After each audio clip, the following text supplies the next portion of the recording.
Welcome to Leisure Link. Everything in one place. Subscribe කරලා join වෙන්න.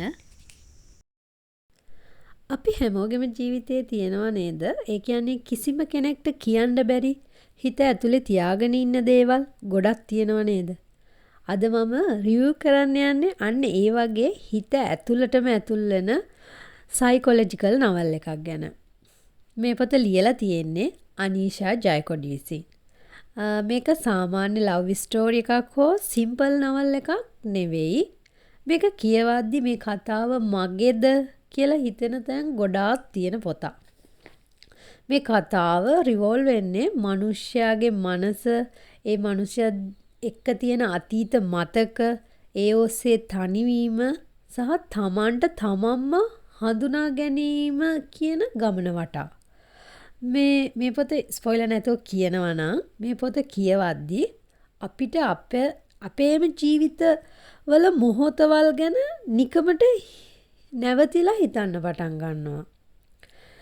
ඒ වගේම මේ පොතේ තියෙන විශේෂත්වය තමයි මේ පොතේ ලොකු ඩ්‍රාමා නැහැ, ලොකු ඉවෙන්ට්ස් නැහැ. ඒ වුණාට මනසට ලොකු ඉම්පැක්ට් එකක් දෙන පොතක්. භාෂාව හරිම සරලයි. නමුත් අදහස් ගොඩ ගැඹුරු පොතක්. ඒ වගේම මේ පොත අපිට ඉක්මනින්ම කියවලා ඉවර කරලා දාන්න පුළුවන් පොතක් නෙවෙයි. අපි මේ පොතේ කියවද්දී ඒ පොතේ සමහර තැන්වල නැවතිලා ඒ ෆීලිං එකත් එක්ක කියවන්න වෙන පොතක්.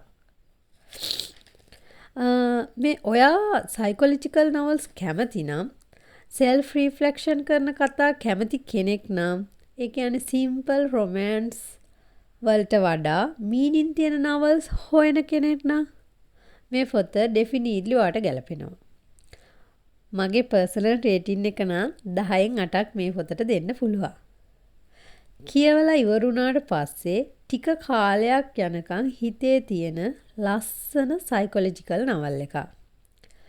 ඔයා මේ පොත කියවලා තියෙනවා නම් කමෙන්ට් එකක් දාන්න. ඔයාට දැනුණු ෆීලින් එක මාත් එක්ක ෂෙයා කරගන්න. වීඩියෝ එක හොඳයි කියලා හිතුනොත් ලයික් කරන්න, channel එක subscribe කරන්න.